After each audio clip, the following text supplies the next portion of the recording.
Welcome to the Virtual Center for the Study of the Constitution and Civic Responsibility, an ongoing inquiry into American political origins and evolving institutions. The Executive Director of the Virtual Center is Dr. Bill O'Brien. He's also your host for this continuing conversation. Here he is now, Dr. Bill O'Brien. Thank you, Bob Kincaid, and welcome to a Tuesday edition of the Virtual Center for the Study of the Constitution and Civic Responsibility. It is the last day of June in the year 2015. We have reached the 30th day of June. Tomorrow is July 1. We begin the second half of the year 2015. That's a little bit tough to believe. And beautiful weather. Of course, we're in the midst of summer, and I'm sure that while we are getting some severe weather in too many places, we're dealing with the Pope's encyclical, and as we look at the weather forecast, you can and watch the evening news about the severity of the weather around the country, whether it be droughts or floods or winds or tornadoes or whatever, you begin to get a real sense as to how poignant the Pope's encyclical happens to be. Anyway, it is a pleasure to be with you on this, our second day of programming this week at the Virtual Center. I want to thank you for your willingness to tune in and join us. I really am honored that you feel that doing that on a regular basis, if indeed you are one of our regular listeners, I really am honored that you feel that this is a program that brings you the kind of rewards that make it worthwhile, because time is increasingly in short supply for most of us. I know that. And to ask you to devote a substantial portion of your time on a fairly regular basis to this program is asking a lot. And when you do it, and as often as you do it, I want you to know how appreciative we are, all of us here, not only at the Virtual Center, but on Head On Radio, Bob Kincaid and his folks as well. We thank you. And we promise that we will continue to do the very best we can to bring you programming that we like to believe is not that easy to find, even if you do meander around the internet, as it were. I keep finding new things myself, but at the same time, I keep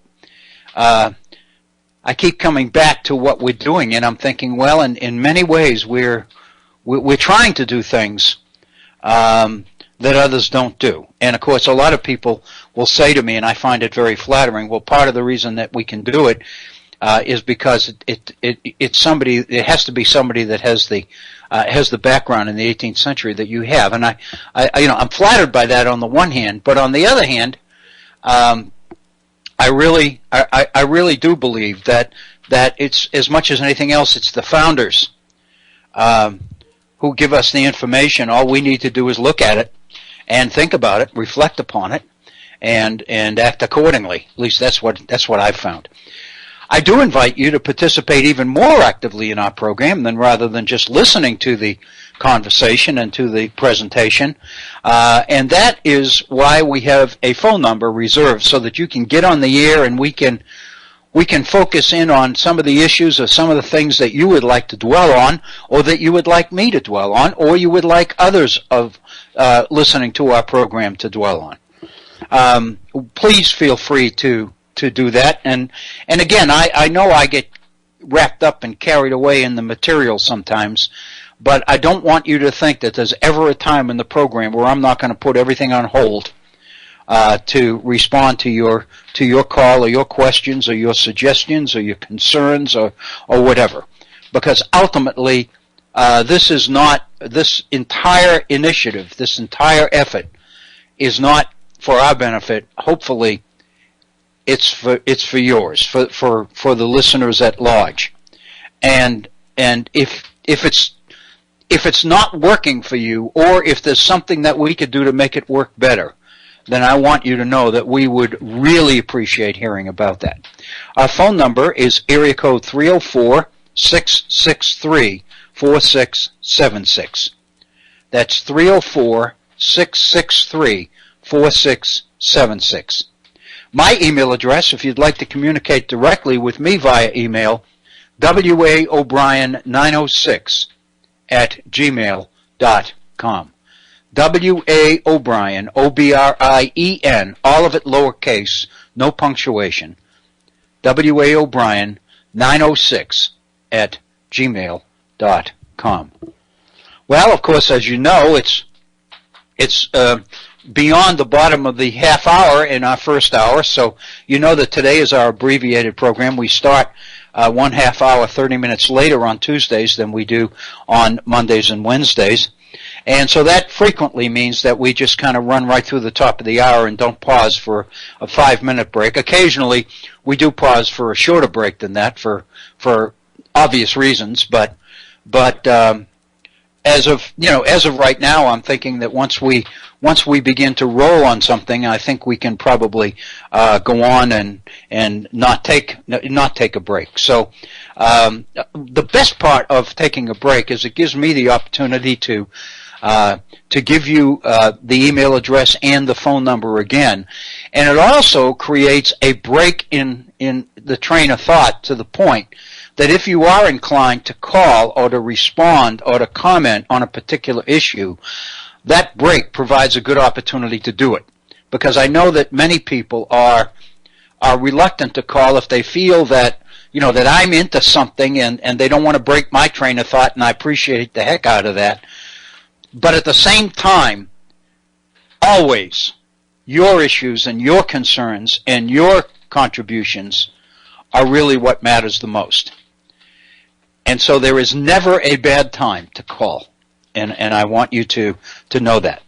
And if I ever give any indication at all that it wasn't a good time to call, I hope you will let me know that, because I'm doing it. It would be a mistake, because I am absolutely determined to make sure that your priorities and your concerns are the priority of this entire effort. As you know, if you were with us on yesterday, we are into the Pope Francis's encyclical entitled Laudato Si, Praise Be to You, which of course is his encyclical released a week ago Thursday, this past Thursday, on the environment. And we looked at an article, an op-ed piece that was in yesterday's New York Times, which reflected on the fact that it's now been 10 days, going on 2 weeks, since the encyclical became known to the general public. And so consequently, the initial blast, the initial thrust of criticism from those who would be most expected to criticize it have had the opportunity to have their say. And so things have kind of settled down and back to normal, and the piece that we looked at in yesterday's New York Times made the point that now that the initial burst of criticism and concern about the things that the Pope has said has passed, now we can begin to take a look much more dispassionately, with a little bit less emotion, and look much more substantively at what the Pope has done and how effectively he's been able to do it. And the piece that we looked at yesterday, the author's name, I believe, was Vallely, Vallely, and his spin, or his conclusion, was that the Pope's piece is brilliantly fashioned, brilliantly organized and structured, to the point that he was able to embed strategies within the encyclical that make it very difficult for those that would criticize the most what he had to say, would find it difficult to say. The one thing that I think is significant is that Mr. Vallely made the point that in the Pope's initial encyclical, Evangelii Gaudium, issued last year, he kind of laid everything out on the table, exposed himself to criticism, but most importantly, exposed his presentation to the allegations or the charges that it was Marxist.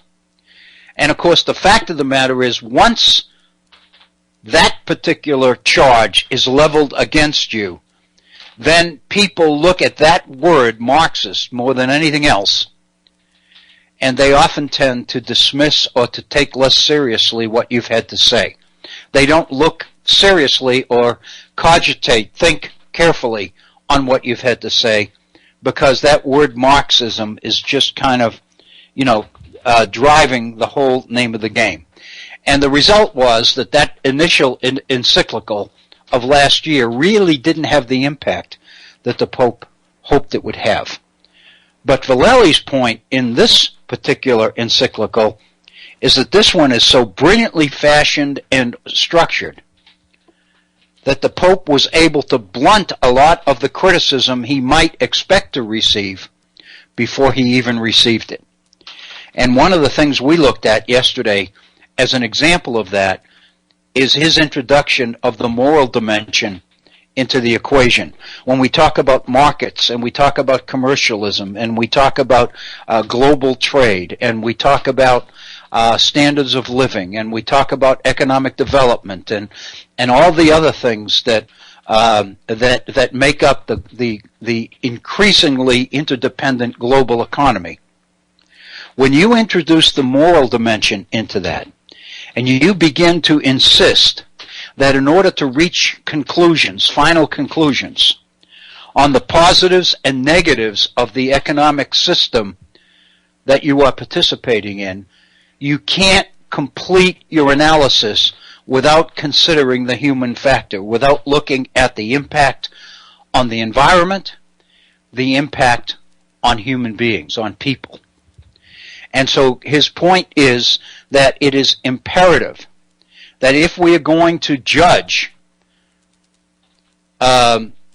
particular elements of the global economy, we have to take into consideration its impact on people and its impact on the planet. And when we do that, we begin to appreciate the extent to which all of these things are interconnected and intertwined, and the fact that one depends on the other. You can't just look at issues like economic growth and reach a conclusion that everything's in good shape because the economy is growing, or trade is flourishing, or the markets are up, or Dow Jones and the other measures of the impact of the market are up. That in order to reach your final conclusions, you have to introduce or consider the human factor. What's happening to people as a result? Yes, there are people that are doing very well, that have been lifted out of poverty and are benefiting from the expansion of the global economy. But on the other hand, there are many people that are being driven out of the game, so to speak, by that global economy. They are being driven into a sense of poverty and hopelessness that we cannot afford to ignore. And by introducing that kind of a dimension to the entire debate, the Pope has pretty well blunted some of the things that he might say about the economy, about international trade in total, about the issue of markets and the issue of economic growth and the question of jobs and all of these other things. In the issue of work, for example, work in the abstract is one thing. But when you consider work as being vital to the self-image of people, of human beings, and you begin to dwell on the extent to which people need to be engaged in meaningful work, they need to be engaged in what they feel are enterprises or initiatives or efforts that are going to benefit their fellow man, that are going to make life better for other people. Then you begin to look at the issues of economic development, and especially the introduction of technology into economic development, and you begin to clearly see that there are serious problems afoot. And I think we looked at those several weeks ago when we were looking at the writings of Richard Sennett And basically what we're looking at is the extent to which what Sennett referred to as the new capitalism seems to be putting a premium on more and more sophisticated skills, recognizing that fewer and fewer people possess those skills, and fewer people possess the talents needed to make it in a technologically challenging environment. And so consequently, more and more people are being cast to the side. And what we find is that while economic development is happening, while growth is occurring, the fact of the matter is we are rendering more and more of the world's populations useless, unable to access the flourishing economy that we're so quick to brag about. And the Pope, by introducing these considerations into the equation, basically makes it very, very difficult for those who would challenge him because of his particular perspective on economics, on the economy, on trade, on markets, on technology, on automation, on the internet. All of those things that might be susceptible to criticism become a little bit less so susceptible when you are considering or factoring in the human dimension, the human concerns associated with these kinds of advancements. These are the ingredients. This is the essence of what we have chosen to call progress. And of course, the Pope's encyclical raises the question, when you look at what's happening to so many people in the world, one must begin to question seriously exactly how much progress that really entails. Those are the kinds of questions that we've looked at so far. And one of the things that we chose to do as a final segment, if you will, on this particular topic, is to look in much more detail at the substance of the Pope's encyclical itself. It's one thing to talk about the encyclical. It's one thing to talk about reactions to the encyclical, whether they be positive or whether they be negative. It's one thing to talk about people who praise it for particular reasons, who criticize the encyclical for particular reasons, or bring particular considerations to the table which add to our overall understanding and appreciation of the encyclical. And I'm thinking there of the issue of holy ignorance, which we looked at yesterday, the article written last year in 2014, in May of 2014, in the New York Review of Books by Gary Wills, by our friend Gary Wills. If you remember, we spent quite a bit of time on Gary Wills here at the Virtual Center when we look at his book on the Declaration of Independence, Inventing America, and his book on the Federalist Papers, Explaining America. And I think I made reference last week, and I want to mention again, we aren't done with Explaining America, because there's a lot more to the Federalist Papers, a lot more to the things that Gary Wills brings to the table in his analysis of the Federalist Papers than we were able to address. And I had promised several months ago that we would be returning to that, and we will, because this program is devoted to the study of the Constitution, and as well to the issue of civic responsibility in light of that Constitution. And I think that's what we've been focusing on, the issue of civic responsibility. And of course, what that opens up are all of the factors that affect citizens, not only of this nation, but of the world. Because we're talking about increasingly an interconnected world. And I think when we're going to look seriously at the issue of civic responsibility, that's the connection, or the link, if you will, to things like the Pope's encyclical and things like dissents and majority opinions in Supreme Court cases and the other things. In other words, the meaning of the Constitution is evolving all the time. And after we finish dealing this week with the Pope's encyclical, I think we're going to next week begin to look seriously at a couple of the most recent Supreme Court decisions reached at the end of last week on same-sex marriage and on the Affordable Care Act. And, made a couple of comments on those yesterday, but I think we need to go into much more detail and much more depth in order to really understand the ramifications, the reasoning that the court used in order to reach its conclusions and the basis of some of the challenges to those majority opinions. And of course, in both of them, some of the most ringing dissenting opinions came from the pen of Antonin Scalia. And I think that's, as the fact that Justice Scalia is a member of the Supreme Court is significant and brings his comments and his points of view to a level of credibility, no question. But his ability to spin a phrase, his ability to use the language, makes some of this come alive. It keeps it from lying dead in the water. There's no question about it. Justice Scalia adds a little spice to the judicial life of the Supreme Court and the judicial life of the nation. So we'll be looking at that again. In preparation for that, I just, before we get back to the Pope's encyclical, I just wanted to share with you. We've got a few minutes left before we get to the top of the hour, and that'll give us a full hour to go on the Pope's encyclical. But I had mentioned maybe if I believe yesterday that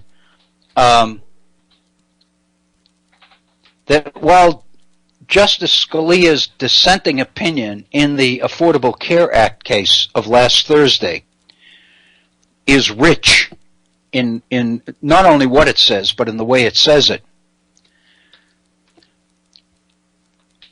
there's an element of, I believe, and this of course is me talking, this is totally interpretive, because I know there are a lot of people out there here at the Head On Radio Network who are adamantly opposed to Antonin Scalia and his ideological leanings and all the rest of it, and I understand that.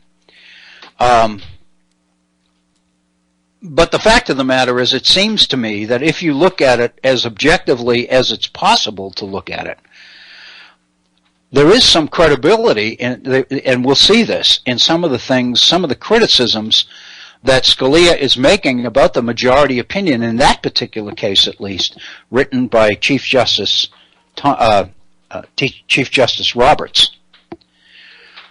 But I almost said Chief Justice Thomas. Oh my heavens, wouldn't that be something? But anyway, the issue, to be blunt about it, and I'm setting up a couple of quotations here from the past. I believe that in some of his criticism, Scalia is on target. There's absolutely no question that Justice Roberts and the majority of the court set out to save the Affordable Care Act. There's no question. And Justice Scalia's criticism of that is that the Supreme Court has moved from its legitimate role of interpreting law to a more legislative function of making law.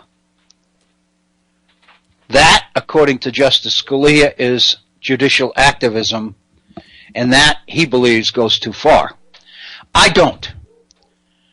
In other words, I can agree with some of the criticism of Justice Roberts' opinion that Scalia makes, but at the same time, I don't have a problem with it, where Scalia does. I believe that the Constitution is a living Constitution.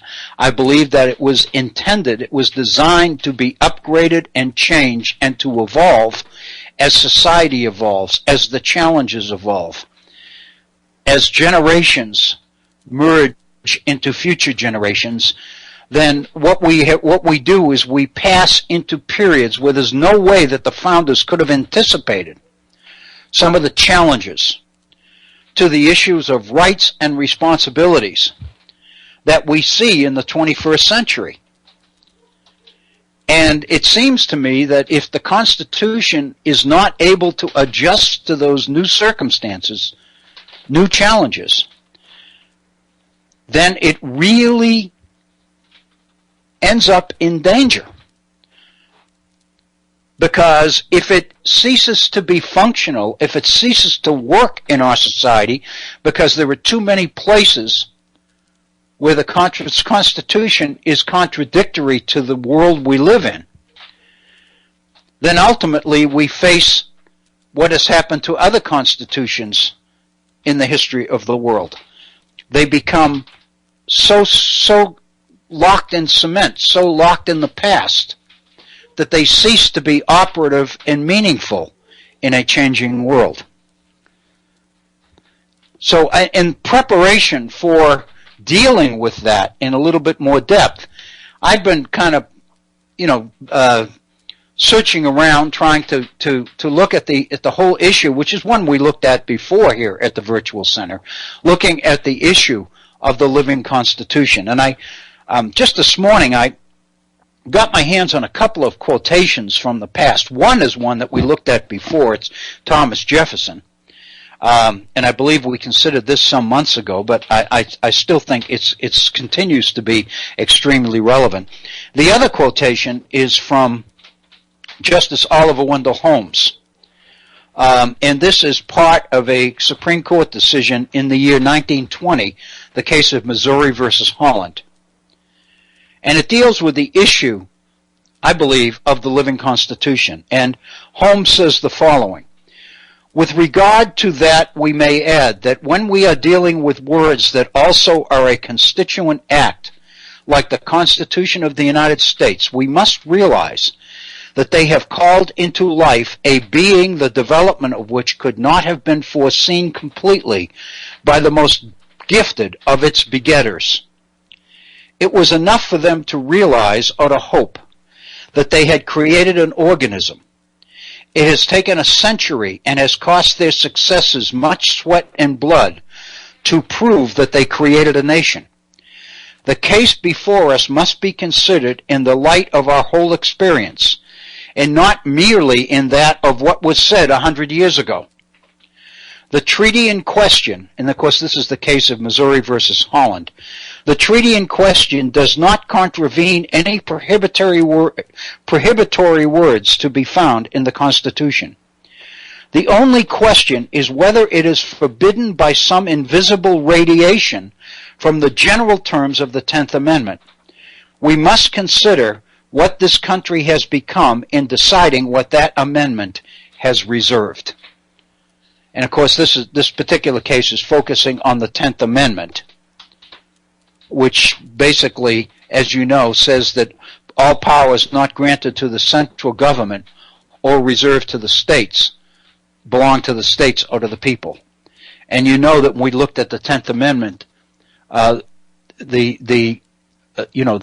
word that defines the 10th Amendment specifically is removed from the 10th Amendment, which makes it much more open to interpretation and to change.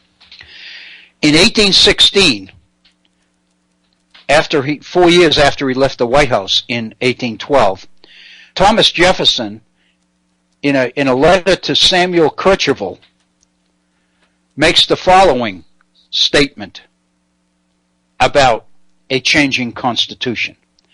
I am certainly, Jefferson said, not an advocate for frequent and untried changes in laws and constitutions.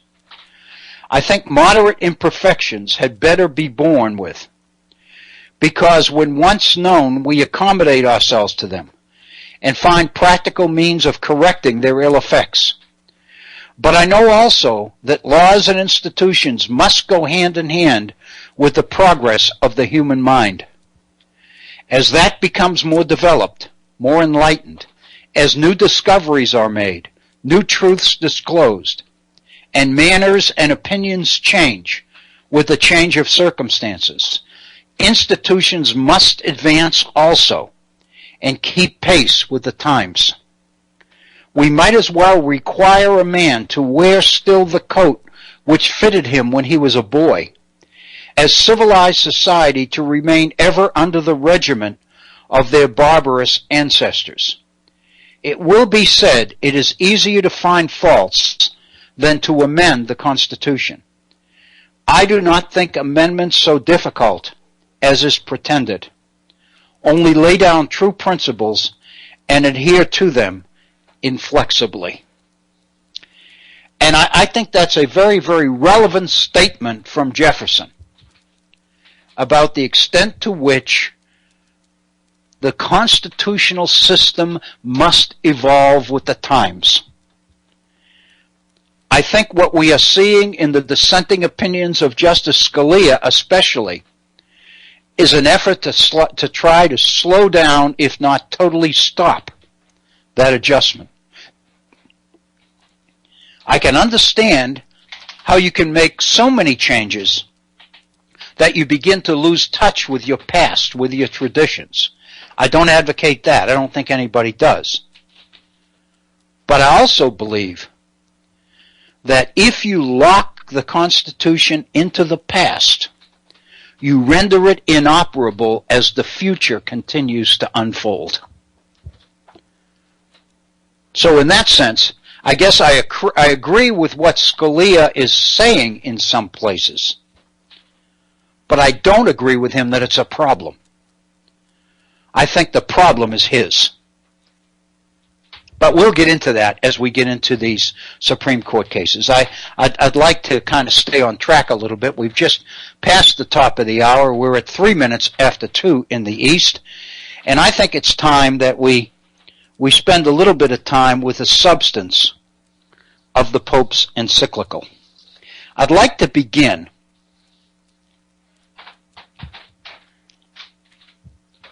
with the issue of worldview. Most specifically, I'd like to begin with the Pope's view, analysis of what the creation of the universe in the God that the Pope has devoted his life to is all about.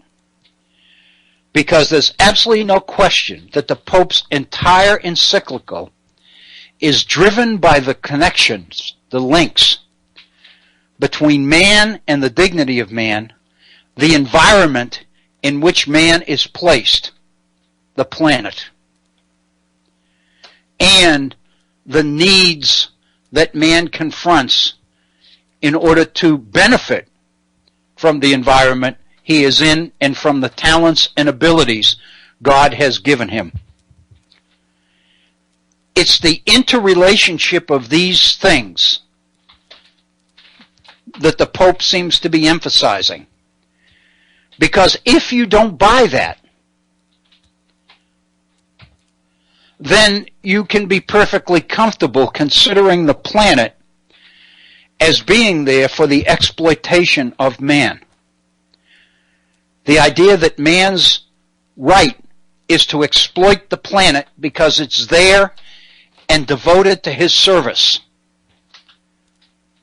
The Pope needs to make the case very strongly that that's not what Genesis means at all. That man has an obligation to protect the planet and to pass it on to future generations as little damaged as possible. Hopefully even enhanced a bit. Early on in the encyclical, Pope Francis takes this interconnectedness of the universe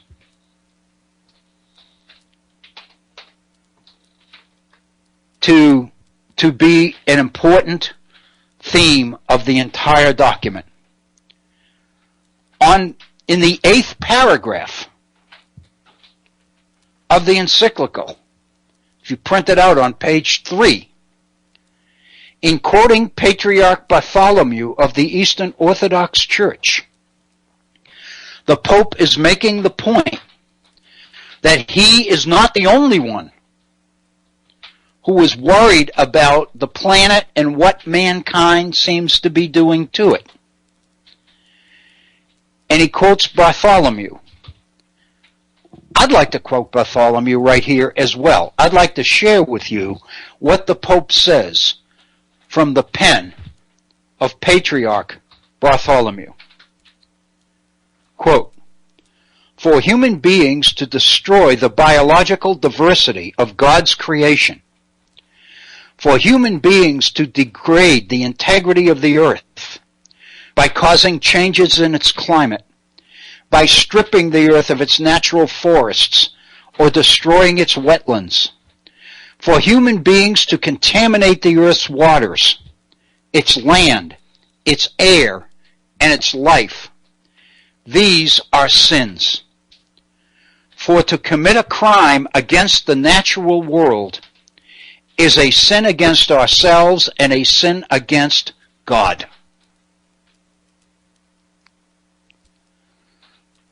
Bartholomew goes on by drawing attention to the ethical and spiritual roots of the environment and the problems that we see in the environment. In other words, Bartholomew begins to venture into the very same moral, ethical sphere that the Pope's entire encyclical takes us into. Bartholomew also begins to take the problem from a strict attention to the environment into the whole dimension of ethics and the spiritual root of many of these problems, which he believes require that we begin to look for solutions, not only technological solutions, but a change in the way human beings look at life itself and look at the environment. The Pope says that Bartholomew asks us to replace consumption with sacrifice, greed with generosity, wastefulness with a spirit of sharing, and asceticism which, quote, entails learning to give and not simply to give up. It is a way of loving, of moving gradually away from what I want to what God's world needs. It is liberation from fear, greed, and compulsion, unquote. As Christians, we are called to accept the world as a sacrament of communion, as a way of sharing with God and our neighbors on a grand global scale. It is our humble conviction that the divine and the human meet in the slightest detail in the seamless garment of God's creation, in the last speck of dust of our planet, unquote.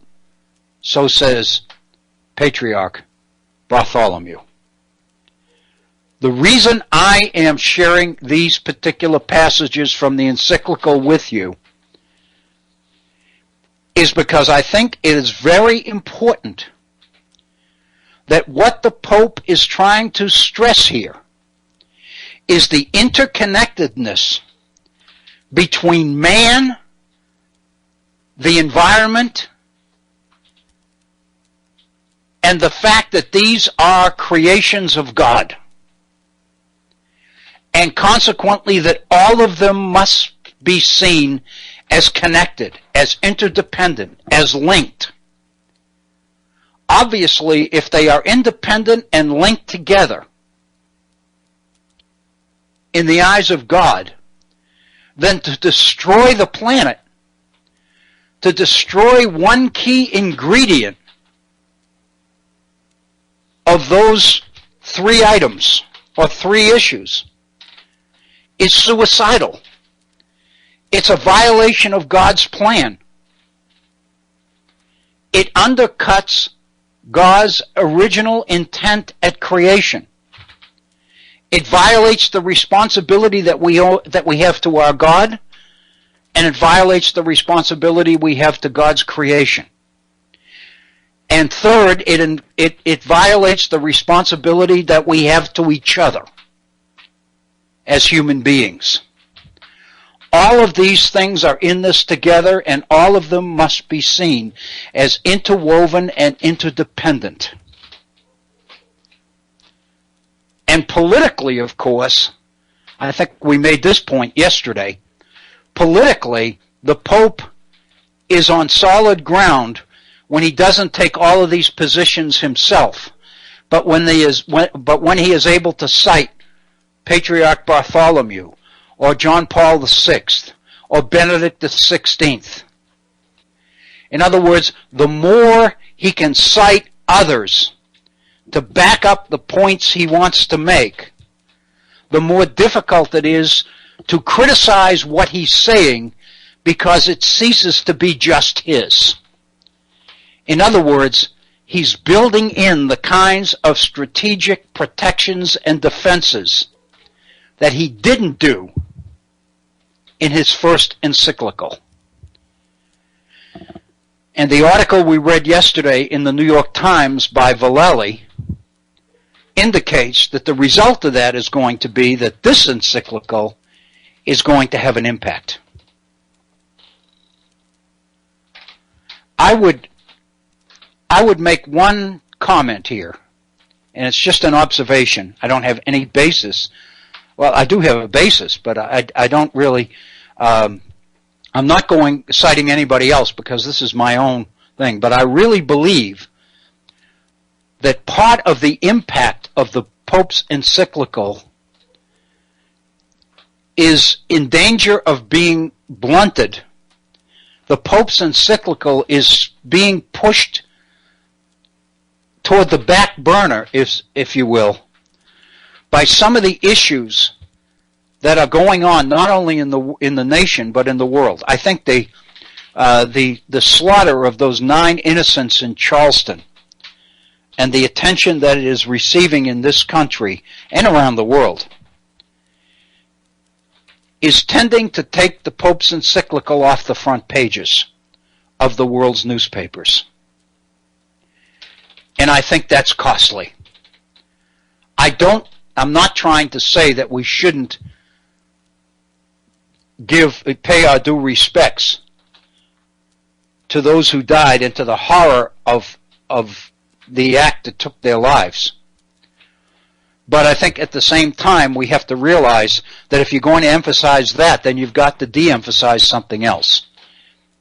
And I feel in the long term, by de-emphasizing the Pope's encyclical, it might be a problem. I'm beginning to see the same thing with the threatened Greek default and the possibility that Greece may abandon the euro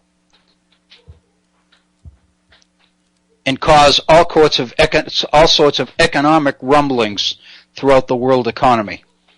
I think all of these things, Puerto Rico is experiencing the same kind of debt that it can't repay. I think all of these things work counter to the world's attention on the Pope's encyclical. But that doesn't deny the validity of the encyclical itself. And then finally, the third point I would make, besides the specific quotations from Bartholomew, is the reliance on Francis of Assisi himself by the Pope. And in the 11th paragraph of the encyclical, the Pope addresses St. Francis of Assisi. Francis, the Pope said, helps us to see that an integral ecology, interconnected, intertwined ecology, calls for openness to categories which transcend the language of mathematics and biology, and take us to the heart of what it is to be human. Just as happens when we fall in love with someone. Whenever he would gaze at the sun, the moon, or the smallest of animals, he burst into song, drawing all other creatures into his praise. He communed with all creation, even preaching to the flowers, inviting them to praise the Lord just as if they were endowed with reason. His response to the world around him was so much more than intellectual appreciation or economic calculus. For to him, each and every creature was a sister united to him by bonds of affection. That is why Francis felt called to care for all that exists. And then the Pope goes to St. Bonaventure in another quote, which says essentially the same thing. The issue of the interconnectedness of the universe. The interconnectedness between man, God as creator, and the environment within which man has been placed. And how all of these things together must interact, and there must be this interdependency and internal respect, one part for the other. The Pope later on in the encyclical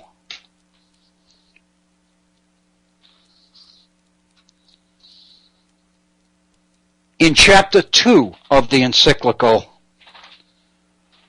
brings this up in a little bit more specific language when he entitles the second chapter of the encyclical, The Gospel of Creation. The Pope sets out to show that this interdependency and interconnectedness is part of God's plan. And so here, in this portion of the encyclical, the Pope is relying principally on Scripture. He goes back to Genesis, and he makes reference to the biblical texts being read in their context with an appropriate hermeneutic, recognizing that they tell us to till and keep the garden of the world. Tilling, the Pope says, refers to cultivating, plowing, or working, while keeping means caring, protecting, overseeing, and preserving. This implies a relationship of mutual responsibility between human beings and nature. Each community can take from the bounty of the earth whatever it needs for subsistence, but it also has the duty to protect the earth and to ensure its fruitfulness for coming generations.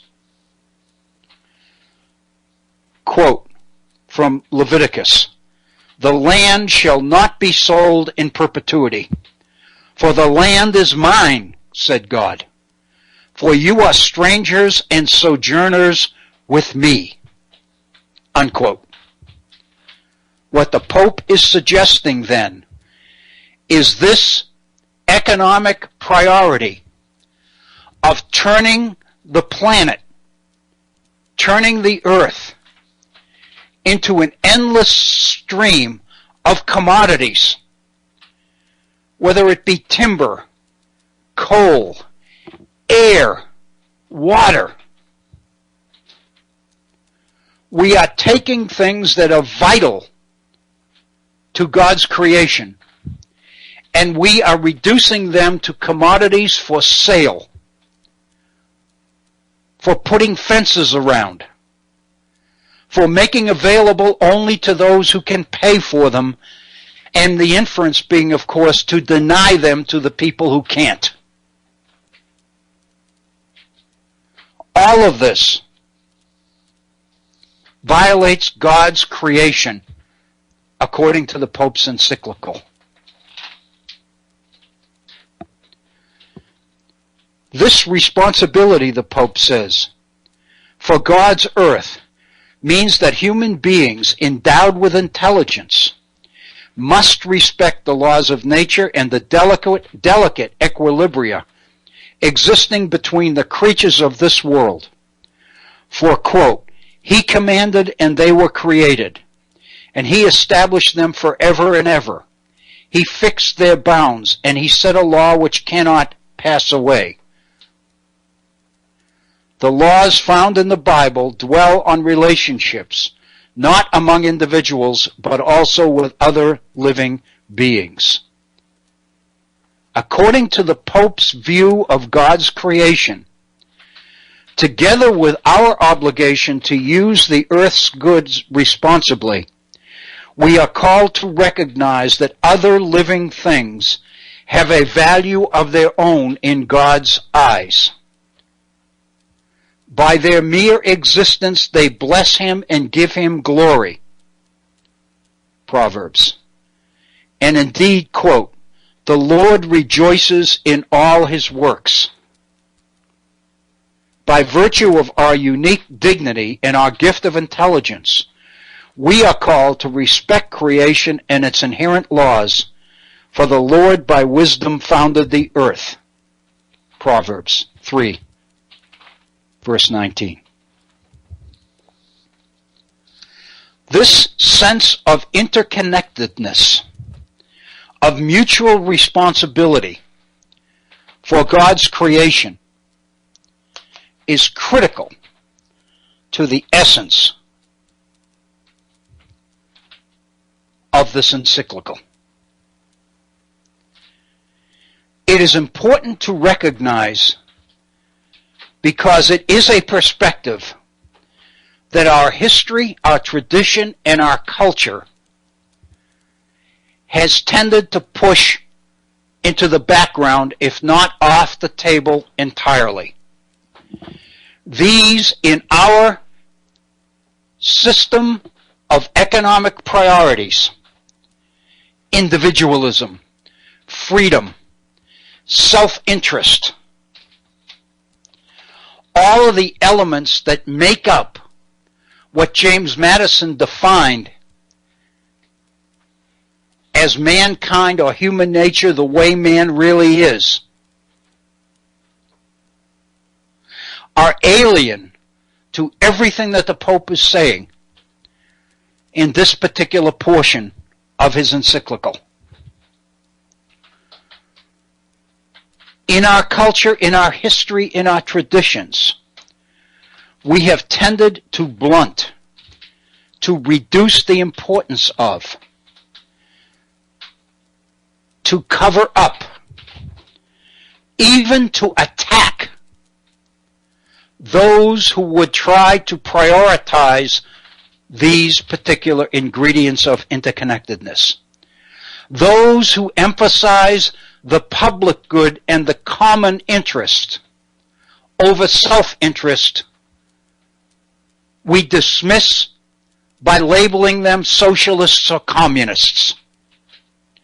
Those who put an emphasis on the community, on the commons, on those elements of the earth and the environment that belong to everybody, this idea of shared ownership, we belittle and dismiss as contrary to human nature, contrary to the individual freedom embedded in our Constitution, contrary to the concept of private property that John Locke told us so much about.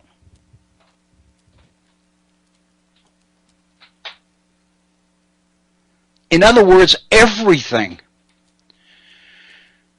that encourages people to look at the interconnectedness that makes a community function, we tend to de-emphasize.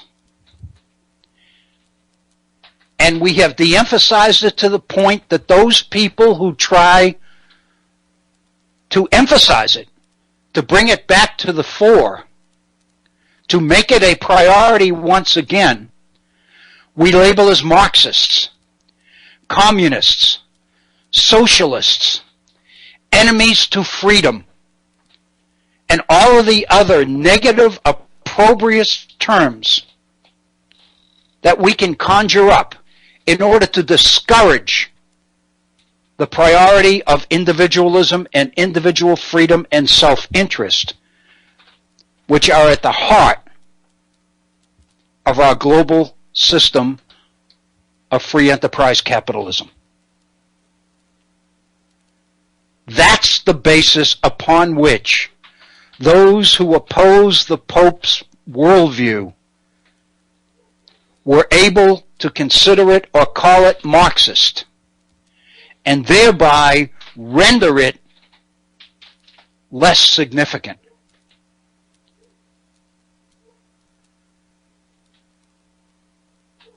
When you consider the human factor, the issues of morality and ethics, in these kinds of decisions, however, you bring these realities back onto the table again, and that's what the Pope is doing.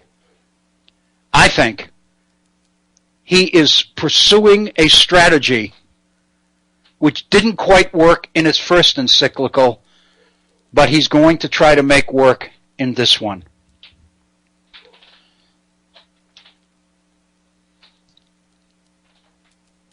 Let me share with you a personal experience that I've mentioned this before, so this is not new. But this is the context in which that experience makes the most sense. When I was in college as a sophomore, one of the classes that I was required to take, part of the core curriculum, was a course in American literature. And those of you who would be listening who took a course in college in literature, either American literature or world literature or Western literature, will know that the books used for these college courses are immense. They contain novels and fiction and historical works from all the way back. Our course in American literature was a 2-semester course for which we used a 2-volume hardcover textbook, each volume of which covered close to 700 pages. Bottom line, realistically, there's no way in one semester that any instructor or any course could do justice to what's between the covers of that kind of a volume.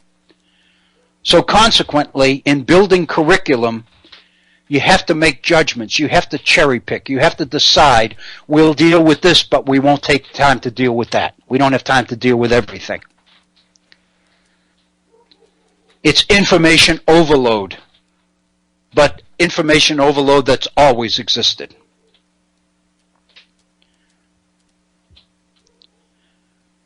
In my particular situation, the instructor of our course in American literature chose, in the early 18th century of American literature, to omit transcendentalism from the curriculum, to omit the writings of Hawthorne and Emerson and Thoreau and some of the other biggest names in American literature. At the time I was a college sophomore, the fact that we were skipping it in preference to skipping something else didn't mean anything to me because I didn't know what we were skipping. But I can remember the instructor saying, sometimes when you're teaching a class like this, it becomes necessary to make some difficult choices. You can't cover everything, so you got to decide what you're not going to have time to cover. And then he mentioned Thoreau, Hawthorne, Emerson, and some others. And basically, his priorities began to show a little bit when he said, I feel fairly comfortable in choosing to skip these particular authors because, A, we have to skip something. We don't have the time to cover everything.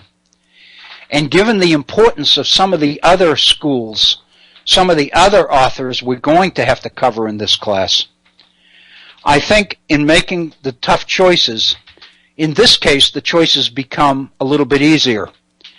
Because when you think about it, transcendentalists really contributed nothing substantial to our way of life. I will never forget that statement.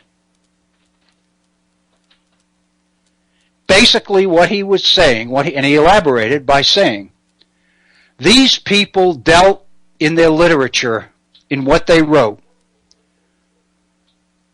with a level of spirituality and otherworldliness that took us out of this world into some other world that only they understood. And it's always been my feeling, he said, that the world's greatest literature is great because of what it contributes to mankind, what it contributes to other people, what it does for people's quality of life. These people dealt in a world that doesn't exist. They dealt in a world of imagination and dreams. It is a world that they'd called spiritual, but is a world that has little meaning for most of us. Many of us can't even understand what they're talking about. So therefore, I am not uncomfortable at all in omitting this particular section of literature from our curriculum. And so consequently, what that meant was that whatever those of us in the class were going to get from, or whatever contact we might have with transcendentalism, we were going to have to get in another class, or we were going to have to get by ourselves on our own initiative. Well, as I've mentioned many times, I've become a big fan of Emerson. And in starting to read Emerson, the more I read Emerson, the more I began to appreciate what he seemed to be saying to me, to us, about our priorities. And I began to see a degree of criticism, substantive criticism, in some of the things he was saying about the way we rank our priorities in life, that I was beginning to find particularly meaningful. Why am I into this now? Because I want to share with you a passage from Emerson's essay, The American Scholar, which was the Phi Beta Kappa lecture at Harvard that he delivered in 1837, to the brain power at Harvard, faculty and students.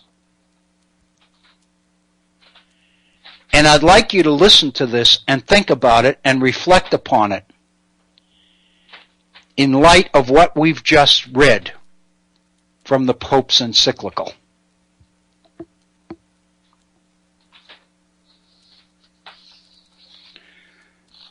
This is Emerson from The American Scholar. It is one of those fables which, out of an unknown antiquity, convey an unlooked-for wisdom that the gods in the beginning divided man into men, that he might be more helpful to himself, just as the hand was divided into fingers, the better to answer its end. The old fable covers a doctrine ever new and sublime, that there is one man present to all particular men only partially, or through one faculty, and that you must take the whole society in order to find the whole man. Man is not a farmer, or a professor, or an engineer, but he is all. Man is priest, and scholar, and statesman, and producer, and soldier. In the divided or social state, these functions are parceled out to individuals, each of whom aims to do his stint of the joint work, whilst each performs his. The fable implies that the individual, to possess himself, must sometimes return from his own labor to embrace all the other laborers. But unfortunately, this original unit, this fountain of power, has been so distributed to multitudes, has been so minutely subdivided and peddled out, that it is spilled into drops and cannot be gathered. The state of society is one in which the members have suffered amputation from the trunk and strut about so many walking monsters: a good finger, a neck, a stomach, an elbow, but never a man. Man is thus metamorphosed into a thing, into many things. The planter, who is man sent out into the field to gather food, is seldom cheered by any idea of the true dignity of his ministry. He sees his bushel and his cart, but nothing beyond, and sinks into the farmer instead of man on the farm. The tradesman scarcely ever gives an ideal worth to his work, but is ridden by the routine of his craft, and the soul is subject to dollars. The priest becomes a form, the attorney a statute book, the mechanic a machine, the sailor a rope of a ship. In this distribution of functions, the scholar is the delegated intellect. In the right state, he is man thinking. But in the degenerate state, when the victim of society, he tends to become a mere thinker, or still worse, the parrot of other men's thinking.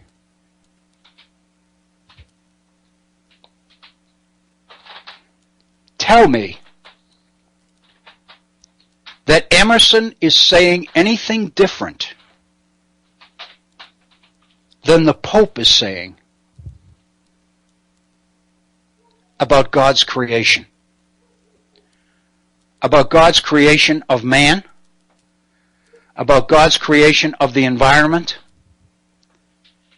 and about the interdependence of each on each other.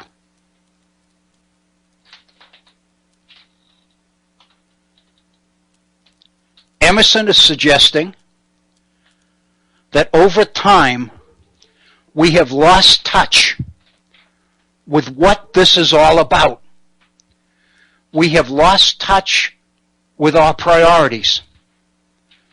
More to the point, we have lost touch with God's priorities.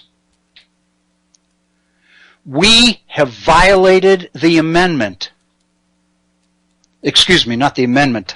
I'm into the Constitution here. The commandment, which reminds us that I am the Lord thy God. Thou shalt not have other gods before me. In our effort to rank priorities, we have replaced God's priorities with our own. More to the point, we have replaced God's priorities with those who have been able to influence us to adopt theirs.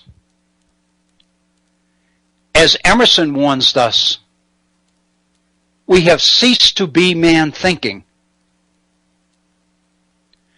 and we have been reduced to a mere thinker, or worse, to a parrot of other men's thinking.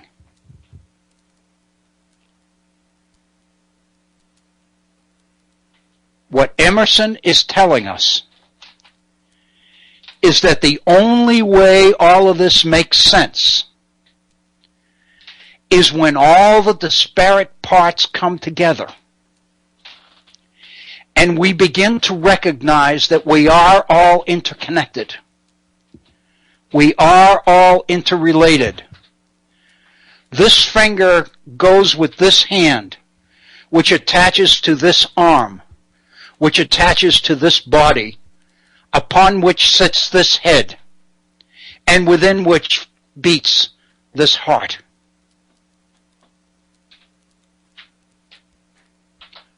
But Emerson warns us that too frequently most of us never get to see any of this. We never get to appreciate it. More often than not, because our priorities have become our own self-interest. What I'm implying here, or suggesting, is that what the Pope is asking us to do in this encyclical is to reevaluate, go back to the drawing board and think and reflect about what all of this is really about and how it all interconnects. You've heard people, the environmentalist people, referred to as tree huggers and animal lovers, and those who put the life of a rare lizard ahead of the damming of a river, or the building of a factory, or the excavating of a piece of land, or the leveling of a mountain,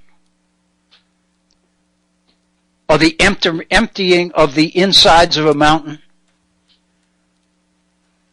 or the leveling of a forest.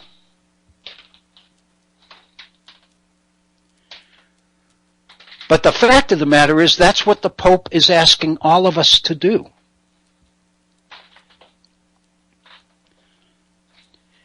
Is it communism? Is it a direct threat to our way of life? Is it a direct threat to our Constitution? Is it a direct contradiction to the will of the founders? I would suggest it is not. I would suggest that what we need to do is think much more substantively and much more carefully and much more creatively as we make the kinds of decisions that life imposes upon us, as we seek to move forward in the world. But more important, not move forward as individuals, but move forward as communities, as neighbors, as friends, as brothers and sisters. When you begin to think this way, when you begin to look at the world the way Emerson asks us to look at it, or the way Pope Francis is asking us to look at it, you begin to realize how absurd racial preference is. What a waste of time sexual preference is. Gender preference, nationalities, religious differences. All of them become absurd. If we looked, and I don't mean just we, if the world looked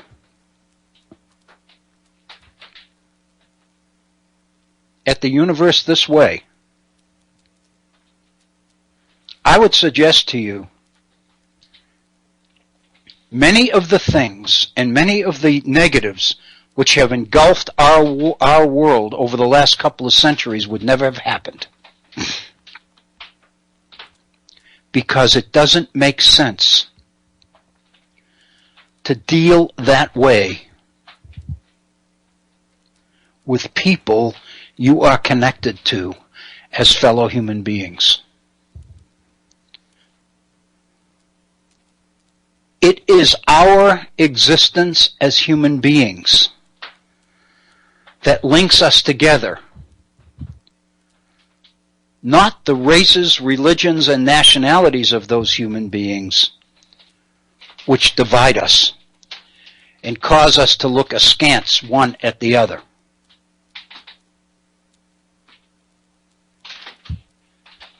I guess what I'm saying is, this is a perspective that a college instructor ought not to omit. I don't think he intentionally omitted it because I don't think he understood it. But that's water under the bridge, as they say. But the fact of the matter is, I really believe that these are the kinds of perspectives that all of us need to be exposed to.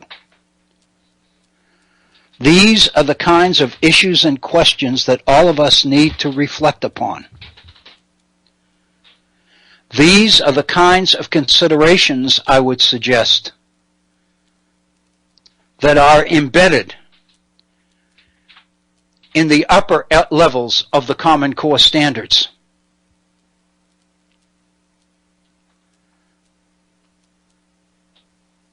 It would be one thing if the people who were attacking the Common Core attacked it because they didn't want these questions or these issues raised.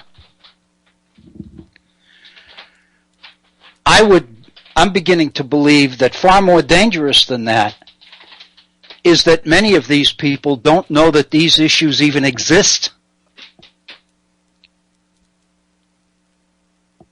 What they are concerned about is veering away from script, from what we've always done in our classrooms in terms of educating our young people. And it's very hard for them to envision these kinds of ingredients, these kinds of resources, these kinds of considerations to be meaningful in the education of human beings. I think what the Pope is telling us is that they are the most meaningful considerations of all. But they have been allowed to fall through the cracks. And somehow we need to find a way to rediscover them and bring them back. This is one aspect of the Pope's encyclical Laudato Si. I believe that it's a critically important one. It's not the only one. But I think that this is the overriding one, because most of the others bring us back directly to these kinds of considerations. Very quickly, we don't have that much time left. We've only got about 6 or 7 minutes left in our time together today.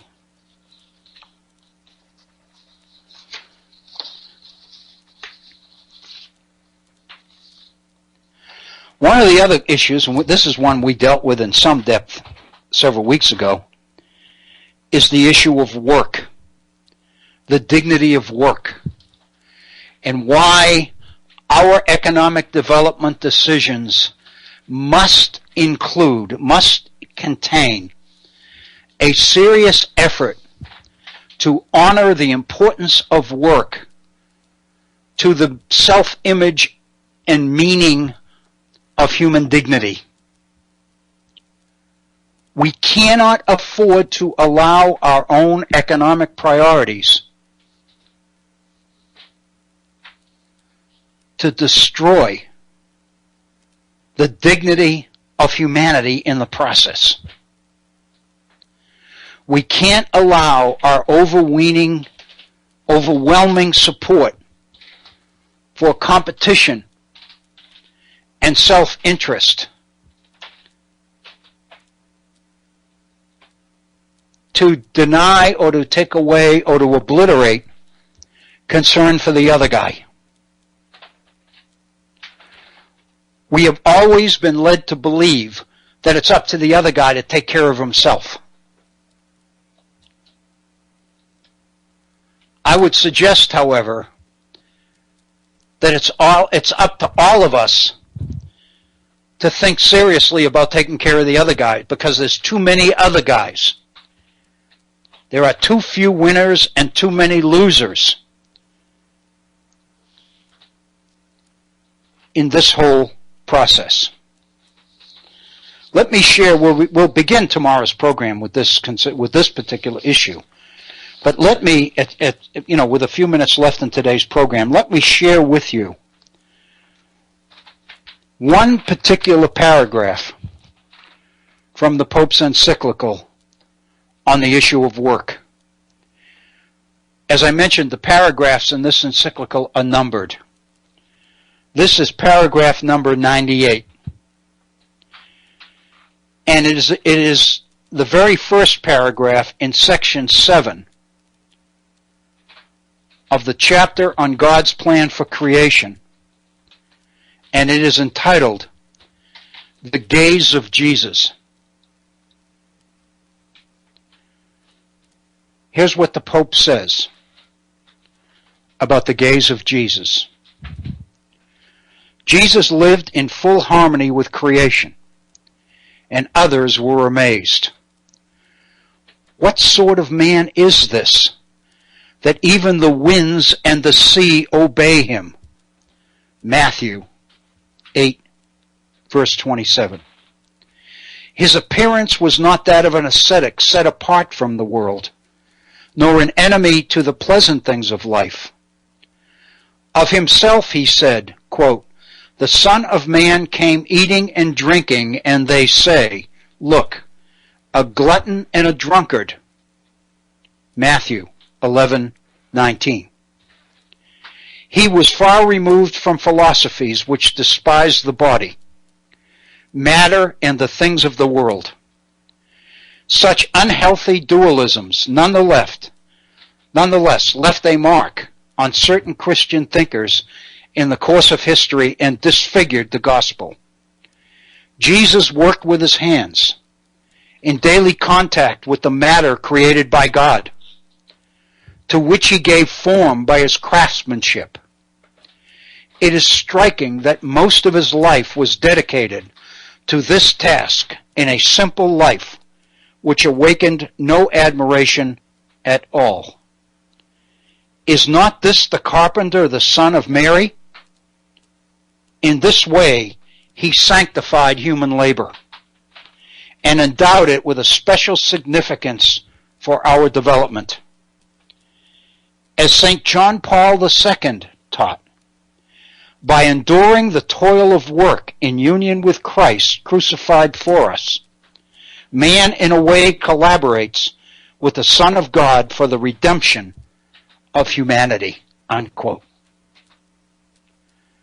There's absolutely no way that Pope Francis could say anything more edifying and more laudatory about work and the dignity of work and the need of human beings for meaningful work, and to link it to the life of Jesus Christ from the New Testament.